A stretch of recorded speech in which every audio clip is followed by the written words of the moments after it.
Pada tahun 1511 Masehi, bangsa Portugis menguasai Malaka. Pedagang mencari alternatif pelabuhan, dan mereka tiba di daerah Aceh.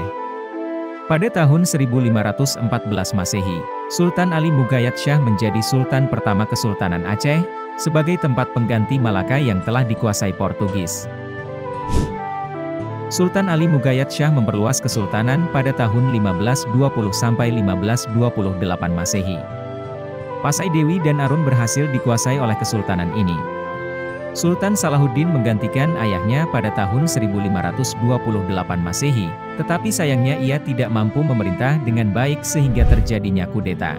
Pada tahun 1533 Masehi, adiknya, Sultan Alauddin Riayat Shah, naik tahta. Sultan Alauddin Riayat Shah, yang bergelar Al-Kahar, adalah sosok pemimpin hebat.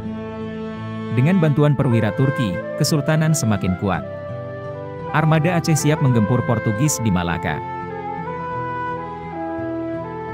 Kesultanan Aceh semakin berkembang hingga ke semenanjung Malaysia dan menaklukkan Malaka.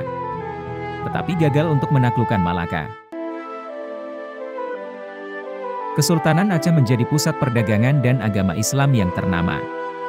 Pujangga seperti Hamzah Fansuri dan ulama Syaikh Abdur Rauf Singkil menyebarkan Islam dan menerjemahkan Al-Quran ke dalam bahasa Melayu.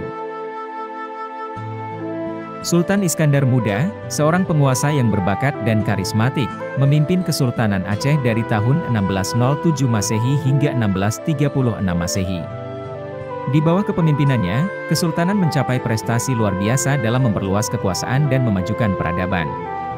Puncak dari prestasi Kesultanan Aceh di bawah kepemimpinan Sultan Iskandar Muda adalah ketika mereka berhasil menaklukkan Portugis di Malaka.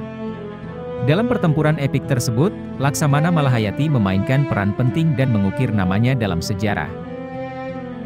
Sayangnya, setelah kematian Sultan Iskandar Muda pada tahun 1636, Kesultanan mengalami kemerosotan dan munculnya beberapa konflik internal terkait adanya perebutan kekuasaan yang terjadi. Pada masa pemerintahan Sultan Alaiddin Muhammad Daud Shah, Kesultanan Aceh terjebak dalam ketegangan politik dan konflik internal yang semakin meruncing. Para penguasa lokal dan elit kekuasaan saling bersaing untuk mengamankan posisi dan pengaruh mereka, sementara kesatuan dan stabilitas kesultanan semakin terancam. Hal tersebut dimanfaatkan oleh Belanda untuk memperluas pengaruh mereka dan mulai merencanakan tindakan agresif. Di tengah situasi yang tak terelakkan, Sultan Alaiddin Muhammad Daud Shah terpaksa menyerahkan diri kepada pasukan Belanda. Momennya menandai titik akhir dari perjuangan panjang dan megah Kesultanan Aceh.